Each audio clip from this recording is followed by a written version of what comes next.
Facebook or Google, for whatever reason, got out of bed in the morning and they actually wanted to protect the security of your communications in a way that even they can't break. Like right now, Google and Facebook, they do a great job keeping other people from spying on your communications. But if Google wants to rifle through your inbox, right? If Facebook wants to go through all your direct messages and give that to the federal government, like you tap one button and boom, they've got all of it. It happens every single day.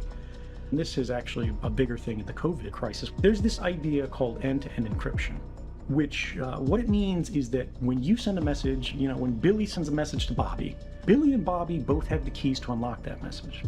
And it could be sent through Facebook, it could be sent through Google, but without that key, Google, Facebook, they don't have that key. Only the phones at the end, the laptops at the end, the people who own those, they're the only people who have the key.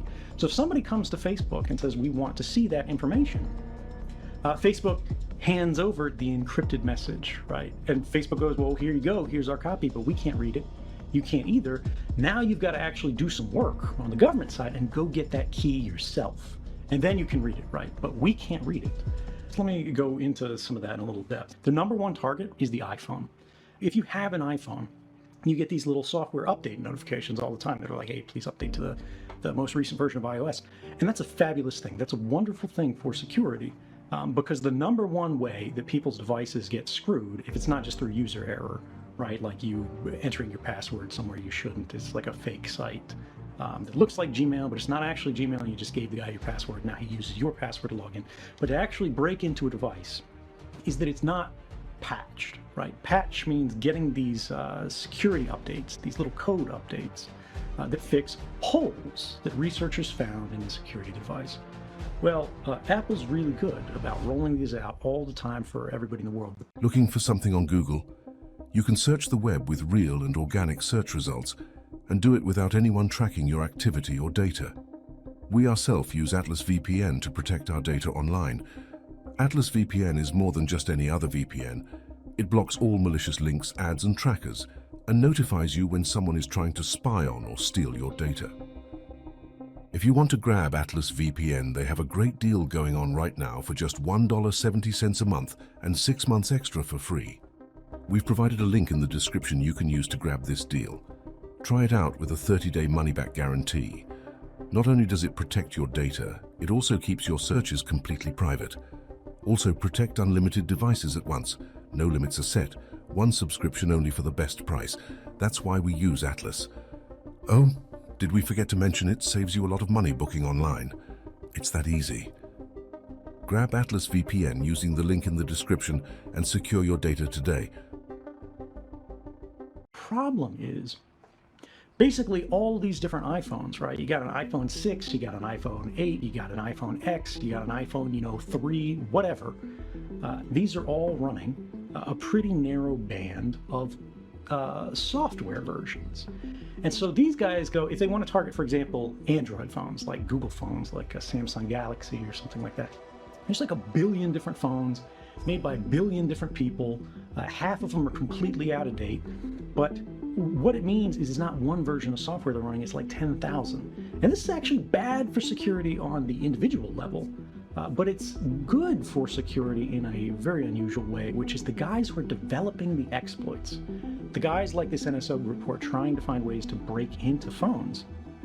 They realize if they find a way to attack an iPhone, which is actually, this is difficult, this is really difficult stuff. Now it works against basically every iPhone. And who has iPhones? All the rich people, right? All the important people, all the lawmakers, all the guys who are in there. So they've made a business on basically attacking the iPhone and selling it to every 2-bit thug who runs a police department in the world. They sell this stuff to Saudi Arabia, they sell this to Mexico. And there's a group of researchers in Canada working at a university called the Citizen Lab. And these guys are really like the best in the world at tracking what NSO Group is doing. If you want to learn about this stuff, the real stuff, look up Citizen Lab and the NSO Group.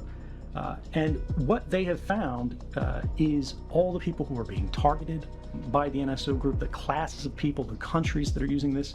And these like petro-states, these bad actors nationally, will pay literally tens of millions of dollars each year just to have the ability to break into an iPhone for a certain number of times, because that's how these guys do it. They sell their business plan. They go, we'll let you break into any iPhone just by basically sending a text message to this phone. All you need to find is the phone number of a person who's running an iPhone, and we will exploit something.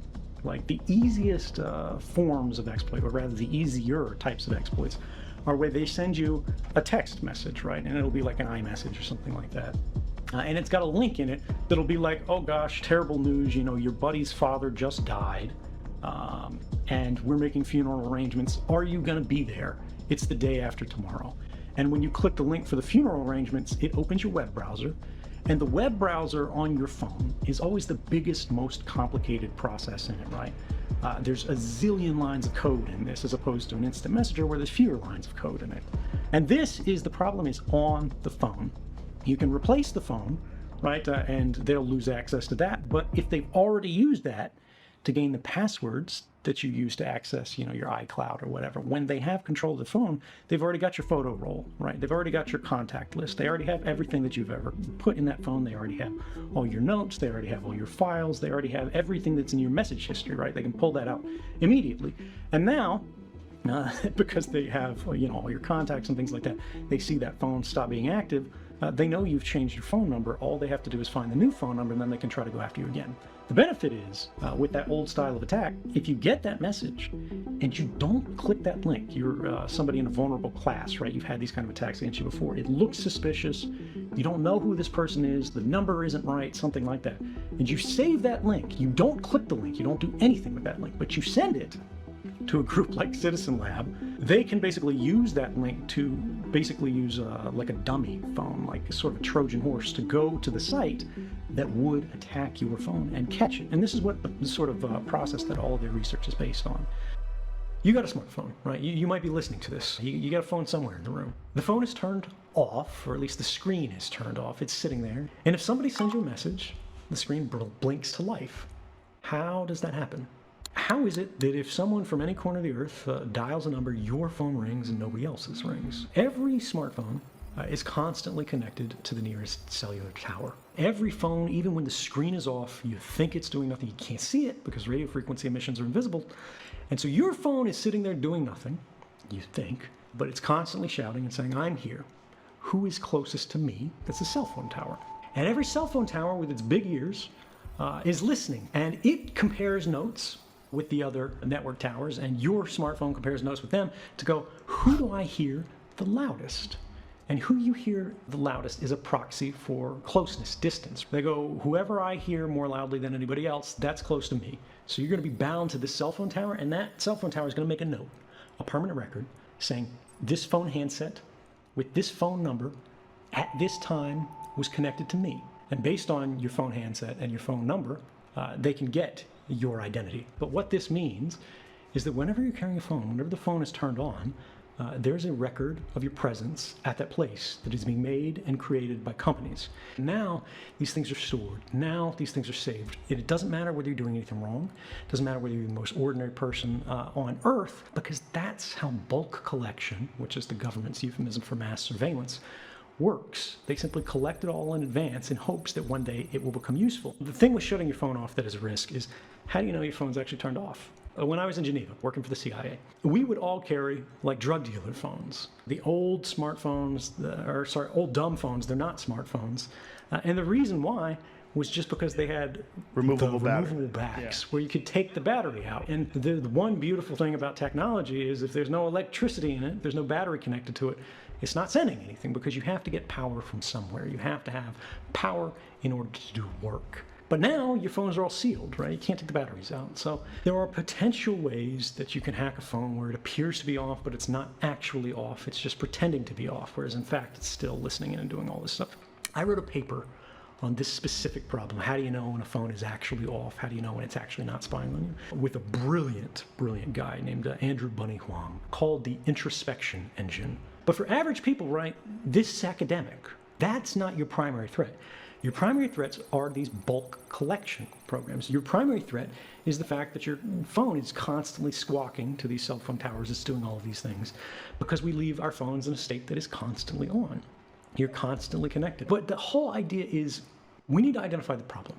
And the central problem with smartphone use today is you have no idea what the hell it's doing at any given time. Like, the phone has the screen off You don't know what it's connected to. You don't know how frequently it's doing it. And you don't even know it's happening because you can't see it, right? And this is the problem with the data collection used today, is there is an industry that is built on keeping this invisible. They can see everything about you. They can see everything about what your device is doing, and they can do whatever they want with your device. What changed with technology is that surveillance could now become indiscriminate. It could become dragnet. It could become bulk collection. The government did it. They used classification. Companies did it. They intentionally didn't talk about it. They denied these things were going. They said, you agreed to this. You clicked a button that said, I agree, because you were trying to open an account so you could talk to your friends. You were trying to get driving directions. You were trying to get an email account. You weren't trying to agree to some 600-page legal form that even if you read, you wouldn't understand. And it doesn't matter even if you did understand, because one of the very first paragraphs in it said, this agreement can be changed at any time unilaterally without your consent by the company. And so long as they do that, companies are going to be extraordinarily powerful, and they're going to be extraordinarily abusive. And this is something that people don't get. They go, oh, well, it's data collection, right? They're exploiting data. This is data about human lives. It is data about people. These records are about you. It's not data that's being exploited. It's people that are being exploited. It's not data that's being manipulated. It's you that's being manipulated. And this is something that I think a lot of people are beginning to understand. The problem is the companies and the governments are still pretending they don't understand or disagreeing with this. And this reminds me of something that one of my old friends, John Perry Barlow, used to say to me, which is, you can't awaken someone who's pretending to be asleep.